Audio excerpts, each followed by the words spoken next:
అందరికీ నమస్కారం అండి. నేను మీ జగదీష్ టెంకాయల. మహారాష్ట్ర డిప్యూటీ సీఎం అజిత్ పవార్ గారు నిన్న కాలం చేశారు.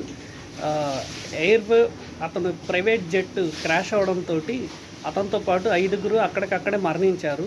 గుర్తు తెలియని శిథిలాలుగా పడున్నారు. అయితే దీని మీద కొన్ని మీడియా ఛానళ్ళు ఇది మిస్టరీ అని దీన్ని కుట్రలు చేశారని చెప్పేసి రకరకాల వార్తలు రాస్తూ ఉన్నారు.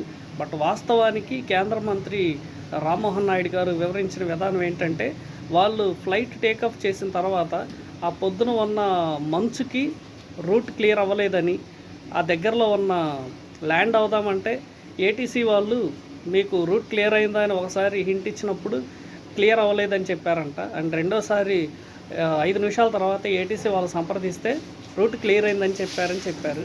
అయితే ఆ మంచులో వీళ్ళు రన్వే మీద ల్యాండ్ చేయబోయి వేరే దాని మీద ల్యాండ్ చేశారు. ఆ స్పీడ్లో పైలట్ రన్వే మీదకి టర్న్ చేసే క్రమంలో బ్యాలెన్స్ తప్పిపోయి అక్కడికక్కడే విమానంలో మంటలు వచ్చి పేలిపోయింది. అయితే లోపల నుంచే మళ్ళా ఫైరింగ్ కూడా స్టార్ట్ అయిందని చెప్పి స్థానికులు చెప్తున్నారు. బట్ ఏది ఏమైనా పూర్తి వివరణ వచ్చేదాకా దీని గురించి మనం ఇంతకు మించి మాట్లాడకూడదు.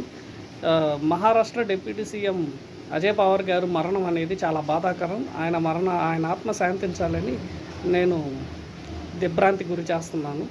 వాళ్ళ కుటుంబ సభ్యులకి నా ప్రగాఢ సానుభూతి. Thank you.